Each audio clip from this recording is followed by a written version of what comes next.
Hey everyone, and welcome to the Sunny Go One Piece podcast. On this episode, we're going to be diving into episodes 585 through 587, which will cover manga chapters 660 through 662.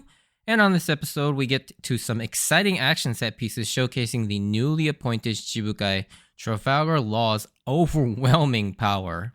So, synopsis. With the newly rescued kids, Nami and Chopper have to lead them out of the facility, but they would unfortunately be caught up in the struggle between Law and Smoker, while Luffy's group are in trouble, stuck out in the middle of a lake staring down a few bazooka barrels from Brownbeard's patrol guards. Alright, so differences. I know there are a lot of small differences, and I'll point out some of them during the podcast as well, but here are the more bigger ones that I kind of wanted to mention here in the differences section. So the anime, it takes a lot longer for Luffy and them to get sunk, with Zoro and Luffy deflecting blasts, whereas in the manga, they get shot out of the water pretty much on the first shot. However, in the manga, just before they take the sinking blow, Luffy does say that they've been going at this for a while, and they're about to shoot bazookas again, so it is implied that they have been at this for a few rounds, but it's happened all off-screen in the manga, so I can kind of excuse this filler for basically filling in that gap. Another change that I noticed was Brook running from the samurai torso is also much longer in the anime. Additionally, the part where the torso is kind of rolling down the hill in a huge snowball is also added in the anime as filler as well. But again, I kind of like this because it's really just you're filling in the blanks, and if they're just doing that, I think that's perfectly fine. The anime shows us Luffy's group attacking to acquire the coats, but in the manga, this has happened completely off-screen, and the next time we see them, Brownbeard has already been defeated with the coats already secured, and they're already wearing them, and on Brownbeard's back, riding along the snow. And speaking of Brownbeard, the anime has a filler scene of Brownbeard's men lamenting the fact that they just lost the Straw Hats, and that Brownbeard was abducted. And so this was also kind of implied in the manga as well, but never actually shown. So a lot of these, the main theme is the fact that they basically filled in the gaps of the different scenes in between each other of things that we are sort of aware of, but never actually see in the manga. And I actually think this is a good thing because it does kind of make the flow and pacing a little bit smoother rather than having these crazy sharp cuts from one scene to the next.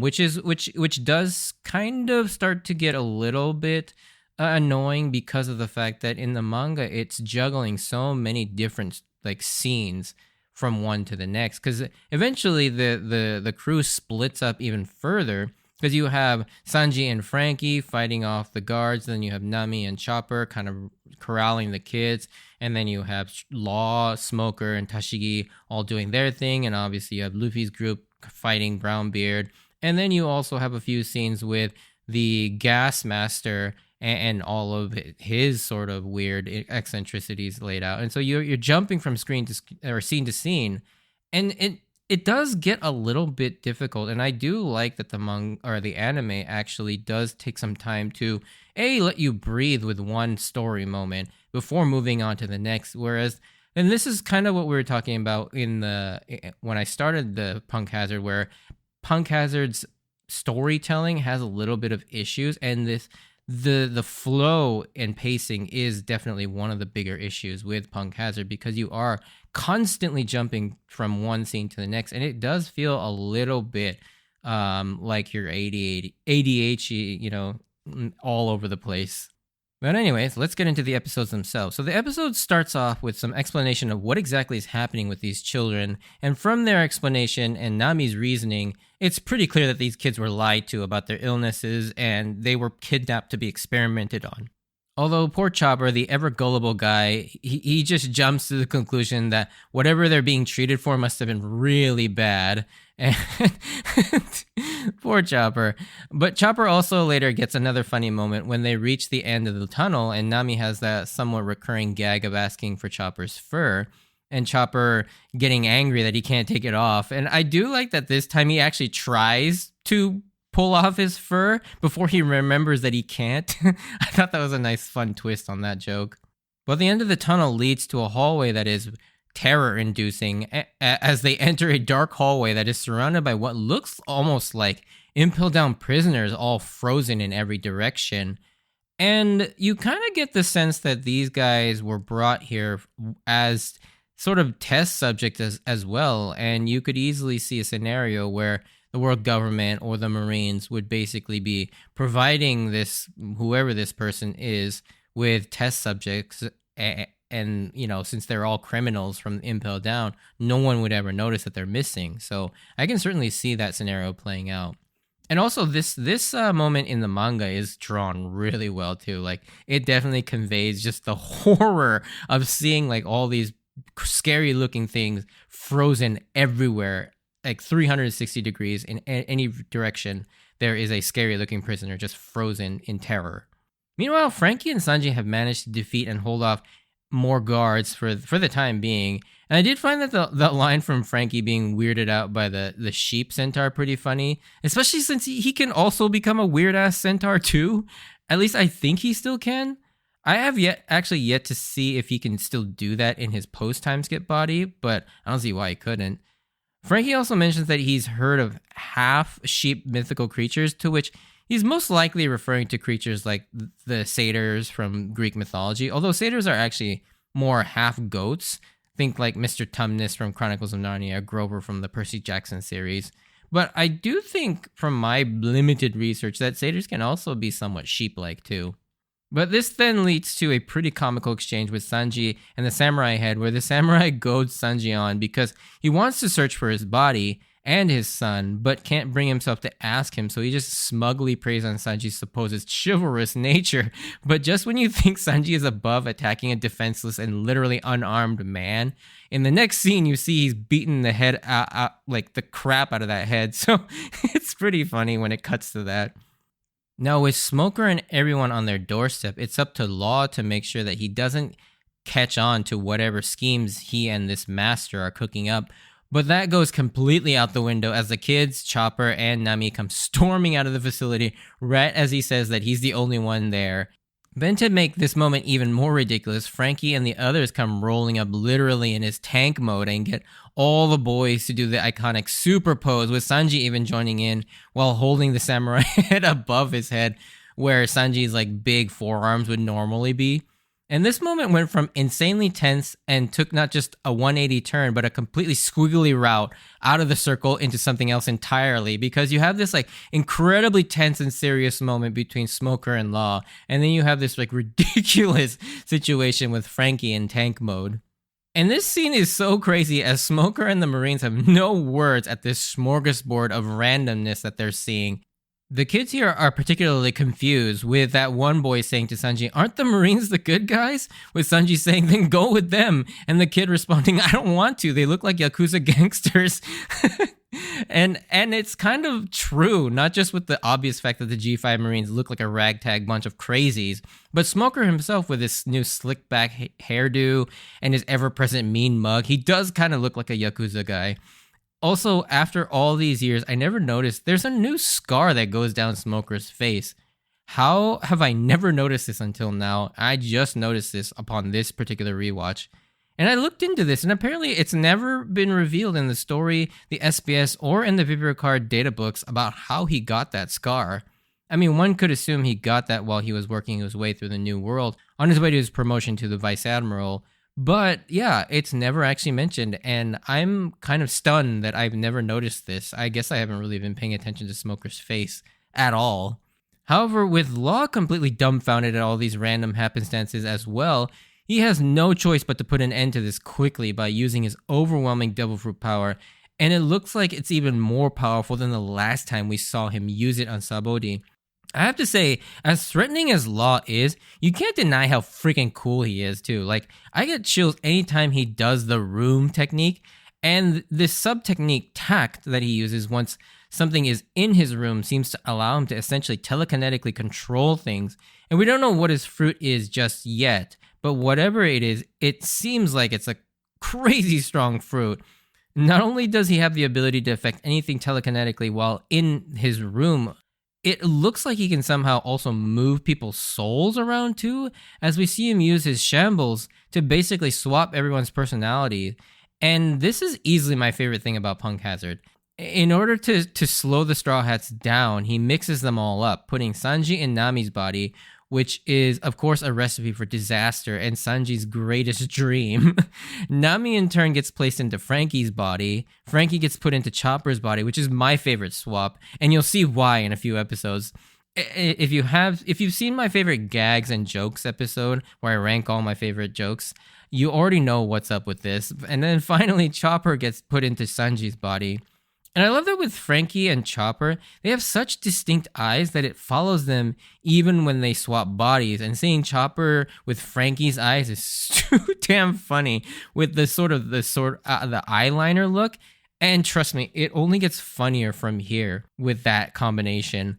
Back outside, Law decides to display even more of his seemingly overpowered devil fruit, even more by overwhelmingly dismantling the marine battleship with ease and mangling it together with humongous blocks of ice, rendering it useless.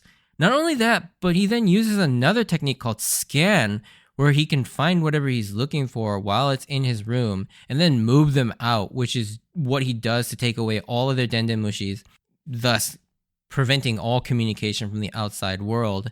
And Law in this moment is truly intimidating as Smoker finally reveals the name of Law's fruit, which is called the Ope Ope no Mi, or the Op Op fruit. Ope, operation or operating.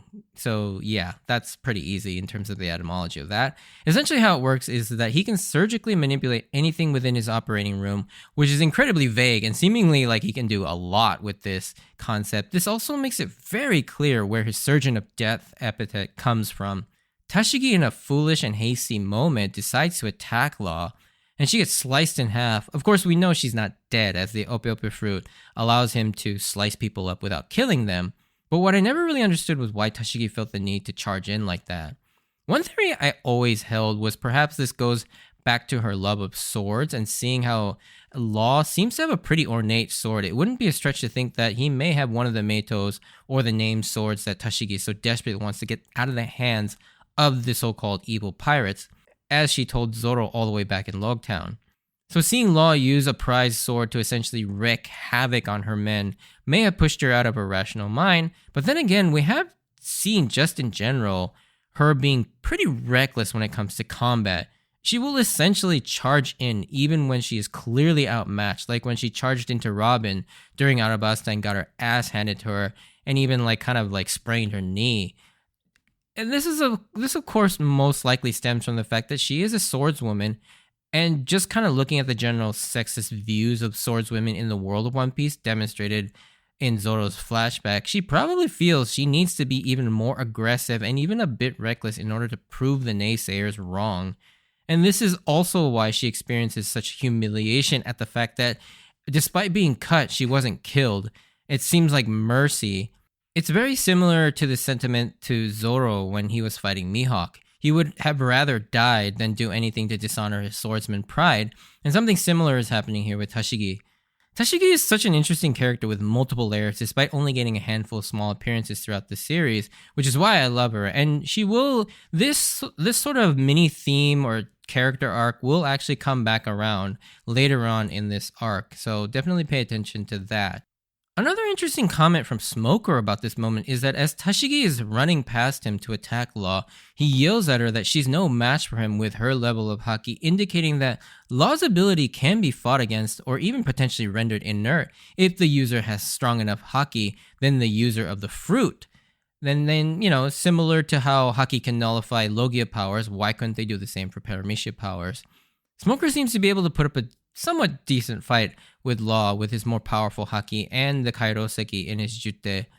When we start to see Law fight Smoker, it becomes clear that despite how OP Law's fruit is, it can be fought against with a strong enough haki and perhaps with the help of a devil fruit of their own. Smoker seems to be able to put up a decent fight against Law. However, in the end, Law has even more tricks up his sleeve with the scalpel technique as he removes Smoker's heart out of his body like he did with the 100 pirate hearts he took to become a Shichibukai. And this was a pretty dramatic battle. It was a cool battle to see, but I did not expect Smoker to basically just get completely destroyed at the end there, even though he did put up a decent fight. Moving back to the center of the island, Brownbeard and his goons sink the banana boat, plunging the four helplessly into the water while Zoro probably could have taken care of them all. Conveniently, there is a group of sharks that wandered into the middle of the lake from the ocean to keep Zoro occupied. I have to say, this is definitely kind of contrived and weak writing on Oda's part. Like, he put his characters in a situation that required some bit of tension that would, under normal circumstances, would easily be gotten out of. So he needed a way to not allow that to happen, so he just has sharks randomly appear. The sharks were never mentioned nor set up prior to this, and just kind of works to keep Zoro busy so that Brook can have his moment. I mean, in the grand scheme of things, it's not a big deal, since just as Brownbeard orders to fire the finishing blows, Brook shows up just in the nick of time to save everyone, which is pretty cool, I might add, by freezing everyone's guns so that they backfire. But the thing is, if this was going to be resolved so quickly and easily, then what was the point of this whole boat sequence? But it did give us the funny exchange between Brook and Brownbeard where he exclaims, "Who exactly are you?" To which Brook replies, "My name isn't worth mentioning. It's Brook." And Brownbeard replies, "But you just said it." And that's, I mean, I will give Oda that. He probably wanted to put them into that situation to get that joke, which I'm all for. But again, I still can't help but think it's very contrived how the sharks just appear out of nowhere, really. And I do love that Brook is getting a lot more moments to shine because since the time skip, he was the newest member of the crew and he really hasn't had much time to be in the spotlight prior to this. And it's nice to see that Oda is making a concerted effort to have Brook have more moments in the story. Also, I'm going to get into another translator's note here with what Brook says when he attacks Brownbeard's men for the second time, saying that he's tired of losing his friends, or nakama. And in Japanese, it's mo nakama o ushinau no wa korigori desu yo. So this saying, the Crunchy subs actually include the word korigori in parentheses, but without any explanation or context, it's kind of utterly useless or meaningless. And even though they try to make it work by adding the word kori in parentheses, when he himself says that it sounds like ice. And I also would like to mention that in the manga, this second line where Brook says, "It sounds like ice," is not actually in the manga. So in the original, I guess the way that Oda wanted to convey this joke was just to have you hear that first line and automatically understand that korigori and kori sound a lot like ice. So the word korigori has several meanings, but in this context, you can read it as having had enough or fed up of a bitter experience. So in this case, it's the experience of losing nakama, referring to losing the Rumbar pirates 50 years ago and now not wanting to lose the Straw Hats, his new nakama.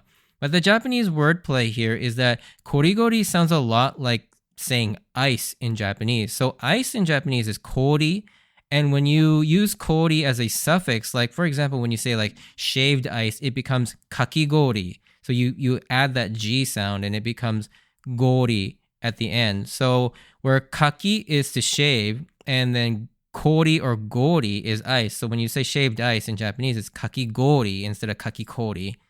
So korigori sounds very similar to saying ice, which is what Brook uses to attack people.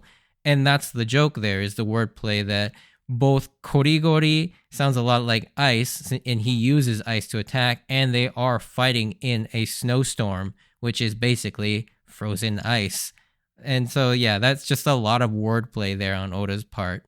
And I feel like despite their attempts at the parentheses, this does not come across in at least the Crunchyroll subs. And I honestly don't know how you would actually translate this to an English or an American audience, because, yeah, this one's really hard. I think really the only way you can do is just to have like a translator's note in a subtitle that actually explains this joke, because otherwise it doesn't make any sense. But then we get another one of my favorite scenes in Punk Hazard as Brook buys them enough time to take out the sharks and swim to shore, where we get one of my favorite panels of the four of them freezing but looking maniacally at the centaurs, not out for blood or revenge, but instead it turns out they are desperate for their winter coats. And I like that despite not needing a coat, Brook also took one anyways just to feel included with everyone, which I think is pretty funny and very sweet. And the last thing I wanted to talk about is the small scene with the gas master, who in all likelihood is the main villain of this arc.